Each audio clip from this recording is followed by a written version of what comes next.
रिश्ते में मताधिकार आंदोलन को संक्षेप में बताएं। यानी कि यूएसए के अंदर, अमेरिका के अंदर जो वोटिंग को लेकर जो आंदोलन हुए थे वो हमें बताने।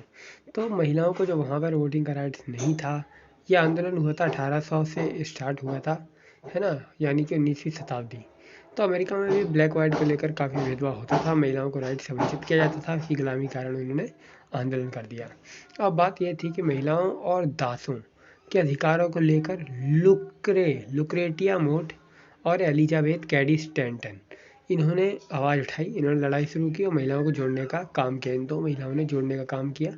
और फिर क्या हुआ कि घोषणा पारित की गई, है ना, यानी कि सेनेका फॉल्स कन्वेंशन 19-20 जुलाई 1848 में एक घोषणा पारित की गई, जिसमें यह कहा गया कि वोटिंग का राइट्स दो, एजुकेशन राइट्स दो और एम्प्लॉयमेंट यानी रोजगार का अधिकार भी दो, ये मिलना चाहिए। तो महिलाओं को जो समाज में नीचे दर्जा दिया जाता था, इसके विरुद्ध में अपनी बात रखना, ये देखिए इन महिलाओं ने ये बात रखी इनके लिए। तो राजनीतिक भागीदारी इनकी भी होनी चाहिए, महिलाओं को भी वोटिंग का राइट मिलना चाहिए। महिलाओं को संविधानों में अपनी आवाज़ उठाने के लिए उनको संघर्ष बहुत करना पड़ा।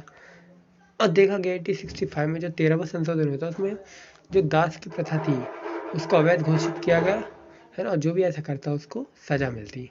अब फिर 14वां संशोधन हुआ 1868 में, जिसमें स्वतंत्रता, संपत्ति और जीवन जीने का अधिकार दे दिया गया। फिर 1869 में 15वां संशोधन हुआ, जिसमें पुरुषों को वोटिंग का राइट दिया गया। और जब 14-15वां संशोधन जब हुआ था, तो उसमें लिंग भेद को भी समाप्त कर दिया गया था। फिर अमेरिका के कुछ स्टेटों में महिलाओं को वोटिंग का राइट्स मिल गया धीरे धीरे। ये वोटिंग का राइट्स कुछ स्टेटों में ही मिला था अमेरिका में, वो कब मिला था जब 15वां संशोधन हो गया था, है ना, 14 और 15 संशोधन जब हो गया था, तो उसी में वोटिंग का राइट्स कई स्टेट को मिल गया था। फिर क्या हुआ, महिलाओं ने राष्ट्रीय महिला मताधिकार एसोसिएशन का गठन किया। और इसका उद्देश्य क्या था, इसका उद्देश्य यही था कि महिलाओं को वोटिंग का राइट्स दिलाना, यानी सभी को नहीं मिला था अभी अमेरिका, पूरे अमेरिका में नहीं मिला था, कुछ स्टेट्स में मिला था, इसलिए एक एसोसिएशन बनाया गया जो राष्ट्रीय महिला मताधिकार एसोसिएशन, इसे बनाया गया। फिर बनाया गया अमेरिकन वुमेन सफरेज एसोसिएशन।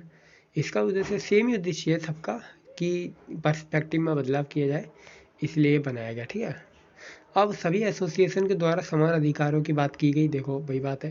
तो 1890 में जब सेंट्रल गवर्नमेंट के पास महिलाओं का राइट्स पहुंचा, यानी महिलाओं की बातें पहुंची कि भाई उन्होंने एसोसिएशन बना लिया, वो राइट्स की बात कर रही है, तो फिर क्या हुआ, फिर वहाँ से एक वो आया। फिर 1910 में क्या हुआ, पश्चिम के कुछ राज्यों ने महिलाओं को वोटिंग का राइट दे दिया। फिर अमेरिका के यूटा और इडाहो ने महिलाओं को वोटिंग का राइट दिया। फिर अमेरिका में नेशनल वुमेन पार्टी बनाई गई, जिससे भूख हड़ताल की गई और व्हाइट हाउस के आगे धरना किया गया था।